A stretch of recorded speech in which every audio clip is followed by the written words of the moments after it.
இப்பெல்லாம் நேரத்தில் எழுந்திருச்சு நேரத்தில் யாருமே தூங்குறது இல்லைப்பா. ராத்திரி 2 மணி வரைக்கும் எதையோ பார்த்துக்கிட்டு இல்லை வேலை பார்த்துக்கிட்டு காலையில் 8 மணிக்கு இந்த 2 கண்ணும் ஒட்டிக்கிடும். அப்படி சூடாயிடுது உடம்பு இல்லை. அப்போ உடம்பு குளிர்ச்சிக்கு நாங்கள் என்னத்தை குடிக்கிறது? ஐஸ் வாட்டர் குடிக்காதேன்னு சொல்கிறேன். மோர் குடித்தா கூட ஐஸ் மோராக குடிக்கக்கூடாது. நல்லா தண்ணி ஊற்றி கும்பிட்டு பெருங்காயம் சீரகத்தூளை போட்டால் மோர் குடிக்கலாம். இல்லாட்டி ஒரு நல்ல ஒரு என்ன சொல்கிறது, சந்தோஷம் தரக்கூடிய ஒரு பானம் என்னன்னு கேட்குறீங்களா? பானகம் அப்படின்னு ஒன்று செய்வாங்க.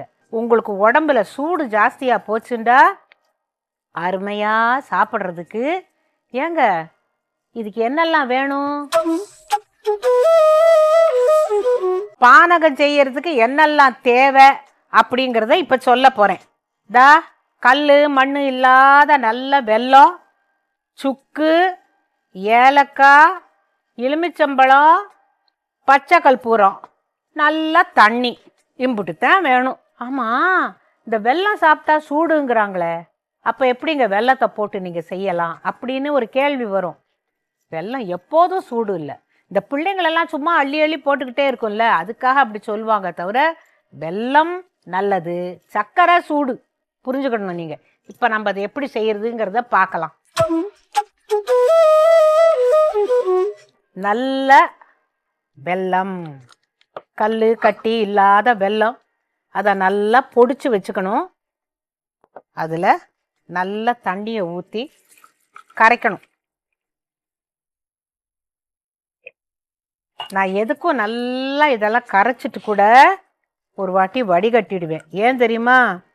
நீ சொல்கிற கல் மண் இல்லாத வெல்லம்னுட்டு அது உள்ளுக்குள்ளே ஏதாச்சும் இருந்துச்சுன்னா அப்படின்னு ஒரு கேள்வி வரும்ல. இதை நல்லா கலந்துட்டு, முத்து பேச்சு இந்த ஏலக்காய் பொடி பண்ணி கொண்டாப்புல, சுக்கு கொஞ்சம் பொடி பண்ணி கொண்டாப்புல, எலுமிச்சம்பழத்தை நானே பிழிஞ்சுக்கிறேன், எடுத்துக்கிட்டு போ.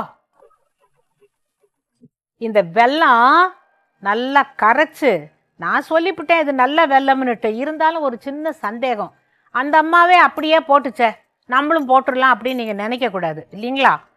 இப்போது நல்லா கரைச்சி இது பாருங்க, வடிகட்டி தான் வச்சுருக்கேன். தைரியமாக குடிக்கலாம். இன்னும் இருக்கிற மாதிரி தெரியல.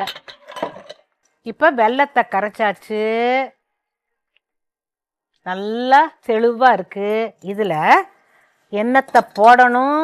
இந்த என் முத்து பேச்சு பொடி பண்ணி கொண்டாந்து கொடுத்துருக்கால, ஏலக்காய் தூள், அப்புறம் சுக்கு பொடி. சுக்கு பொடி எதுக்குங்க எல்லாத்துலேயும் நீங்கள் சுக்கு பொடிங்கிறீங்க?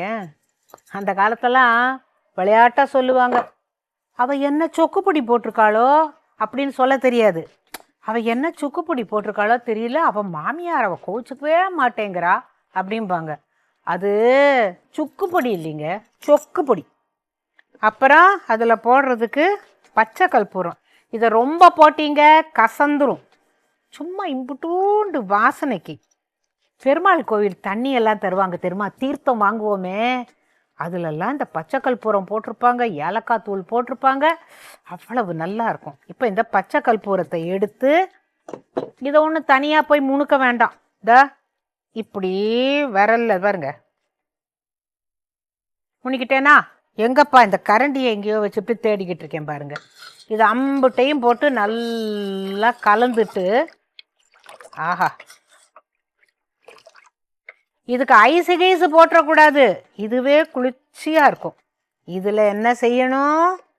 நல்ல எலுமிச்சம்பழத்தை பிழிஞ்சு இந்த பாருங்க, கொஞ்சம் விட்டால் போதும், ஆனால் எலுமிச்சம்பழம் நல்லது, பித்தத்துக்கும் நல்லது. போடு, அதையும் போட்டு இது பார்த்தீங்களா, இதை விட ஒரு அருமையான பானம் உங்களுக்கு கிடைக்குமா? இப்போ இந்த பானகம் அம்புட்டு நல்லது. நீங்கள் வீட்டில் செஞ்சு வச்சுக்கிடுங்க. யாராச்சும் வந்தாங்கன்னாக்கா காப்பி குடிக்கிறீங்களா டீ குடிக்கிறீங்களான்னு கேட்காதீங்க. இந்த பானகம் செஞ்சு வச்சுருக்கேன் குடிக்கிறீங்களா அப்படின்னு கேளுங்க. நல்லா இனிப்பாகவும் இருக்கும், நல்லா உடம்புக்கும் குளிர்ச்சியாக இருக்கும். என்ன நான் சொல்கிறது, இதெல்லாம் செஞ்சு பார்த்துட்டு பொண்ணு தாய்க்கு ஒரு வரி போடணும். என்னன்னு, பொண்ணு தாயி நீ சொல்லி கொடுத்த அந்த பானகம் நாங்கள் செஞ்சோம், சாப்பிட்டோம், நல்லா இருந்துச்சு அப்படின்னு நீங்கள் சொல்லணும். அதை நான் கேட்கணும். சரிங்களா? எல்லாரும் நல்லா இருங்கப்பா.